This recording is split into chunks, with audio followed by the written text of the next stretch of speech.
இல்ல வந்து இப்ப திமுக கவர்மெண்ட் அதை எப்படி கிளைம் பண்ணுவாங்கன்னா வந்து ஒரு நிதி மட்டும் கொடுக்கல, நாங்க ஒரு கவர்மெண்ட் வேலை கொடுத்துருக்கோம், ம். ரெண்டாவது வந்து வீட்டு மனை பட்டா கொடுத்துருக்கோம் ம். அப்படிங்கிற மாதிரி இது எல்லாமே சேர்த்து தான் வந்து அதோடைய மதிப்பீடா இருக்கும். இப்போ அதோட மதிப்பீடு போட்டா அது ஒரு ரேட் இருக்கும்னு வைங்களேன், அதெல்லாம் செகண்டரி வச்சுப்போமே.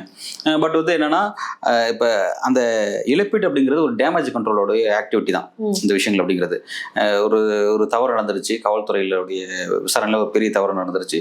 தவறு நடந்த எக்ஸ்ட்ரீம் லெவலுக்கு வந்து முதல்வர் அவர்கள் சாரி கேட்டிருக்காருன்னு பார்க்குறோம்.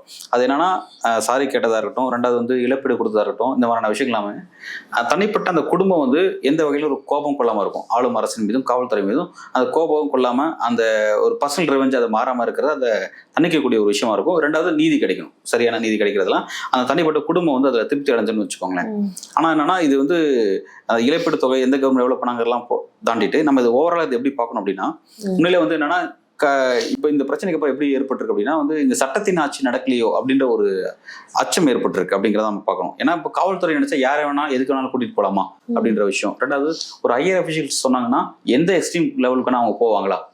ஏன்னா நீதிபதி என்ன சொல்றாருன்னா ஒரு கொலைகாரம் கூட இப்படி ஒரு மர்டர் செய்ய மாட்டான், அந்த அளவுக்கு ஒரு மோசமாக காவல்துறை எப்படி நடந்திருக்க முடியும் அப்படின்ற ரொம்ப ஆச்சரியமா கேட்கிறாரு. அந்த போஸ்ட்மார்ட்டம் ரிப்போர்ட்ல என்ன சொல்றாங்கன்னா வந்து 48 இடங்கள் 50 இடங்கள்ல வந்து அடிபட்டிருக்கு, அடிப்படாத பாகங்களே இல்லை அப்படின்னு சொல்றாங்க. ரெண்டாவது கஞ்சா போன்ற விஷயங்கள், அவருக்கு ட்ரக்ஸ் எல்லாம் கொடுத்துருக்காங்க அப்படின்ற மாதிரியான விஷயங்கள் சொல்றாங்க. நிறைய ஒரு ஆச்சரியமான சில விஷயம்லாம் வருது.